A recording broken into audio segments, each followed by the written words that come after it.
ये कहानी एक किसान और एक जादुई पेड़ की है जो कड़ी मेहनत, ईमानदारी और विश्वास की ताकत को दर्शाती है। किसान और जादुई पेड़। बहुत समय पहले की बात है, एक गांव में रघु नाम का एक गरीब किसान रहता था।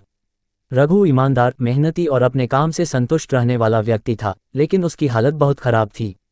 उसके पास थोड़ी सी जमीन थी जिस पर वह मेहनत करता, लेकिन अक्सर बारिश न होने और सूखे के कारण उसकी फसलें खराब हो जाती थीं। एक दिन जब रघु अपने खेत की देखभाल कर रहा था, उसे पास के जंगल से एक अजीब सी आवाज़ सुनाई दी। उत्सुकता के कारण वह उस दिशा में चला गया। चलते चलते वह जंगल के एक कोने में पहुंचा, जहां उसे एक बड़ा और हरा भरा पेड़ दिखा जो बाकी पेड़ों से बहुत अलग था। उस पेड़ की शाखाओं से सोने जैसे चमकीले फल लटक रहे थे। रघु ये देखकर आश्चर्यचकित रह गया। रघु ने सोचा, ये तो कोई साधारण पेड़ नहीं हो सकता, यह जरूर कोई जादुई पेड़ है।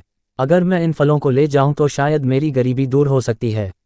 लेकिन फिर उसे अपनी ईमानदारी का ख्याल आया और उसने सोचा कि बिना अनुमति के कुछ लेना गलत होगा। उसने पेड़ के पास जाकर कहा, हे जादुई पेड़, मैं एक गरीब किसान हूं, क्या आप मेरी मदद कर सकते हैं? अचानक पेड़ से एक मधुर आवाज आई, रघु, मैं जानता हूं कि तुम ईमानदार और मेहनती किसान हो, इसलिए मैं तुम्हारी मदद करना चाहता हूं। तुम इस पेड़ के फलों को अपने लिए ले सकते हो, लेकिन एक शर्त है। रघु ने उत्सुक होकर पूछा, कौन सी शर्त? पेड़ ने कहा, तुम केवल उतने ही फल ले सकते हो जितने तुम्हें जरूरत हो। लालच मत करना, क्योंकि यदि तुम लालच में आकर ज्यादा फल लोगे तो सभी फल पत्थर में बदल जाएंगे। रघु ने पेड़ की बात को ध्यान से सुना और वादा किया कि वह केवल जरूरत के अनुसार ही फल लेगा। वह पेड़ के पास गया और कुछ फल तोड़ लिए। जब उसने फल तोड़े तो वह देख सकता था कि फल सोने के हैं।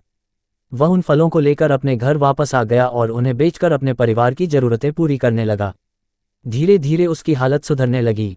उसने अपनी जमीन को अच्छा बना लिया और गांव के बाकी लोगों की मदद भी करने लगा। लेकिन उसने हमेशा उस जादुई पेड़ की शर्त को याद रखा और कभी भी अपनी जरूरत से ज्यादा फल नहीं लिए। कुछ महीने बीत गए और एक दिन गांव का एक लालची व्यापारी रघु की इस सफलता का राज जानने आया। रघु ने उसे जादुई पेड़ के बारे में बताया और उसकी शर्त भी समझाई। लेकिन व्यापारी बहुत लालची था। उसने सोचा, अगर मैं बहुत सारे फल तोड़ लूं तो मैं अमीर बन जाऊंगा। वह व्यापारी रात के समय चुपके से उस पेड़ के पास गया और ढेर सारे फल तोड़ लिए। लेकिन जैसे ही उसने जरूरत से ज्यादा फल तोड़े, सारे फल पत्थर में बदल गए। व्यापारी को समझ आ गया कि लालच का नतीजा हमेशा बुरा ही होता है। इस घटना के बाद गांव के सभी लोग रघु की इज्जत करने लगे और वह पेड़ हमेशा के लिए रघु और उसके परिवार के लिए खुशहाली का स्रोत बना रहा। रघु ने अपनी मेहनत, ईमानदारी और सच्चाई से न केवल अपना जीवन सुधारा, बल्कि पूरे गांव को ये सिखाया कि संतोष और ईमानदारी का फल सबसे बड़ा होता है। सीख। इस कहानी से हमें ये सीख मिलती है कि लालच से कुछ नहीं मिलता, बल्कि संतोष और ईमानदारी से जीवन में खुशहाली आती है। 2/2